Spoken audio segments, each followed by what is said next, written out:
அந்த 3 டூஸ் சொல்லுவோம். தங்கத்துல இருக்கக்கூடிய நம்ம எதிர்பார்க்காத ஒரு விலை வளர்ச்சி இருக்கு இல்லையா, சொத்து வளர்ச்சி.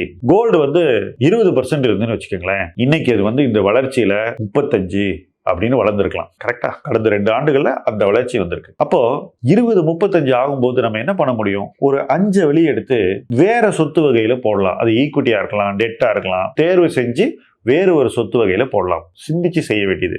So use your gold gains to buy other assets. அடுத்தது, நிறைய பேருக்கு ஒரு சிக்கல் இருக்குங்க. ஒரு பக்கம் எஸ்ஜிபி வச்சிருக்காங்க, கோல்ட் ETF வச்சிருக்காங்க, எல்லாம் வச்சிருக்காங்க. இன்னொரு பக்கம் ஒரு கோல்ட் லோன் இருக்கு. லிக்விடிட்டிக்கு அவசரத்துக்கு நிறைய பேர் இதை யூஸ் பண்றாங்க, கோல்ட் லோனை.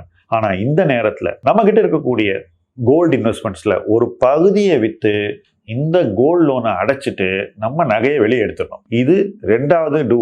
3வது, நிறைய பேர் எஸ்ஜிபி வச்சிருக்காங்க. இப்ப எஸ்ஜிபி என்ன பண்றது?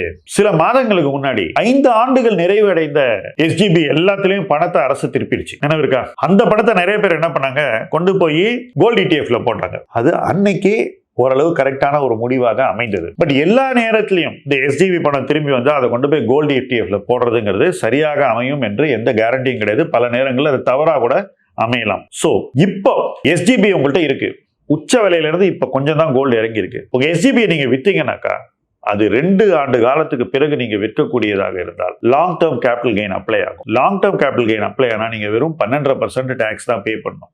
சோ இந்த எஸ்ஜிபியை வித்தீங்கன்னா அந்த பணம் உங்க கைக்கு வரும். அந்த பணத்தை நீங்க வேறு ஒரு வகையில யூஸ் பண்ணணும் அப்படிங்கறதான் என்னுடைய முக்கியமான பாயிண்ட். சோ 3 டூஸ் சொன்னேன். செய்ய வேண்டிய விஷயங்கள், பாசிட்டிவான 3 சிந்தனைகள்.